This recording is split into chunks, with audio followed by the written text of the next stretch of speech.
केन्दुझर जिलार अग्रणी सांस्कृतिक अनुष्ठान द्रौपदी देवी सांस्कृतिक अनुष्ठान पक्षरु 16 द्रौपदी देवी सम्मान 2024 महा आडंबर अनुष्ठित हो जाइछि। बड़बेल टाउन हॉल ठारे आयोजित वर्णाढ्य उत्सव रे शास्त्रीय नृत्य संगीत वाद्ययंत्र रे पारदर्शिता लाभ करिथिबा विशिष्ट शिल्पी माननकु द्रौपदी देवी सम्मान रे सम्मानित करा जाइथिला। द्रौपदी देवी सारस्वत सम्मान रे डॉक्टर मृत्युंजय रथ, नृत्यश्री सम्मान रे गुरु निरंजन राउत, शिल्पी श्री सम्मान रे श्रीमती महापात्र मिनती भंजा और प्रोफेसर जगन्नाथ कुवर, वाद्यश्री सम्मान रे सुरमणि गुरु रमेश चंद्र दास, चारुकला सम्मान रे गुरु निगमानंद स्वाईं को अंगवस्त्र एवं मानपत्र दिया जाई सम्मानित करा जाइथिला।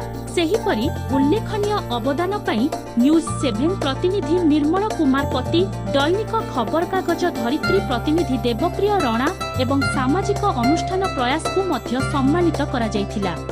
एही अवसर रे अनुष्ठान पक्षरु शास्त्रीय नृत्य, लोकनृत्य तथा अन्यान्य रंगारंग कार्यक्रम दर्शकंक मन मोहिथिला। अन्यपटे अनुष्ठानर छात्र छात्रींक द्वारा अंका जाइथिबा विभिन्न कलाकृतिर प्रदर्शन बेस चमत्कार होइथिला। मयूरभंज बाउस कारिगरी, पिपिली, चांदुआ, रघुराजपुर पटचित्र, संबलपुरी वस्त्र सहित ओडियाक पारंपरिक पिठा एवं मिठा स्टल सभिंक ध्यान आकर्षण करिथिला। अनुष्ठानर चेयरपर्सन श्रीमती नलिनी अग्रवाल प्रत्यक्ष तत्वावधान रे प्रिंसिपल मनोज कुमार साहू समेत समस्त कर्मकर्ता कार्यक्रम सुपरिचालन रे सहयोग करथिले। Bureau report, news junction, Odisha.